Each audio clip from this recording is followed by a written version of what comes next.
Surat kabar Israel Haaretz menerbitkan laporan panjang dari kamp pengungsi Jabalia saat konflik berkepanjangan di utara jalur Gaza. Dalam laporannya, media tersebut mengkonfirmasi jika kamp tersebut telah berubah menjadi kota hantu setelah sebelumnya menjadi salah satu tempat paling ramai di dunia sebelum perang.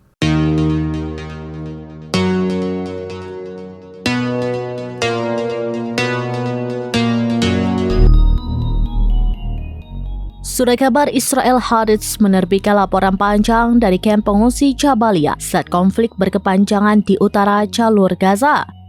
Dalam laporannya, media tersebut mengkonfirmasi jika kamp tersebut telah berubah menjadi kota hantu setelah sebelumnya menjadi salah satu tempat paling ramai di dunia sebelum perang.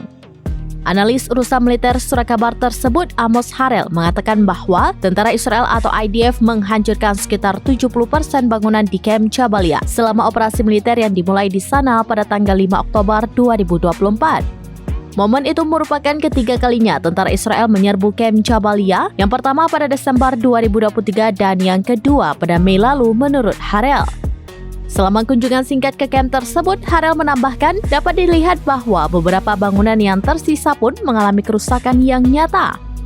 Analis tersebut menyatakan sulit untuk membandingkan situs dan bangunan besar Hizbullah yang diledakkan oleh tentara Israel di desa-desa di Lebanon Selatan dan perluasan poros Philadelphia di Rafah, Gaza Selatan dengan apa yang terjadi selama 2,5 bulan terakhir di kamp Jabalia dalam hal tingkat keparahan dan cakupan kehancuran. Harel menyamakan Jabalia dengan kota hantu dengan mengatakan di luar Anda dapat melihat sekelompok anjing berkeliaran mencari sisa makanan. Divisi lapis baja ke-162 IDF dilaporkan mengoperasikan 4 brigade tempur di Jabalia dan di kota-kota tetangga Bet Hanon dan Bet Lahia Utara menurut Haaretz. Harel menyebut Izz al-Din Haddad, komandan sayap militer Hamas di jalur Gaza Utara, sedang mengkoordinasikan upaya untuk menghadapi pasukan Israel di kamp tersebut. Dia mengatakan jika Hamas melancarkan pertempurannya di sana melalui kelompok kecil yang terdiri dari 4 atau 5 orang yang dipersenjatai dengan senjata ringan, rudal RPG, bahan peledak, dan alat peledak lainnya. Sejak dimulainya invasi terakhir pada Oktober lalu, 35 tentara Israel telah tewas dalam pertempuran di dalam dan sekitar kamp dan ratusan dari mereka terluka menurut Harel. Menurut analis Haaretz, setelah pasukan Israel menderita sejumlah besar kematian dan cedera, terutama ketika pasukan IDF memasuki rumah-rumah jebakan, metode operasi yang berbeda diadopsi. Dia menjelaskan bahwa tentara Israel telah mulai mengambil langkah yang lebih lambat dan hati-hati.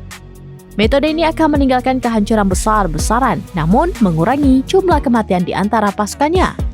Metode ini dilakukan dengan membombardir secara beruntun sebuah titik sampai kemudian pasukan darat IDF bergerak ke titik selanjutnya.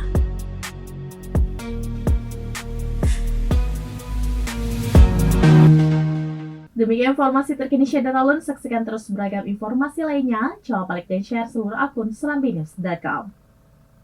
Download Tribun X sekarang, menghadirkan lokal menjadi Indonesia.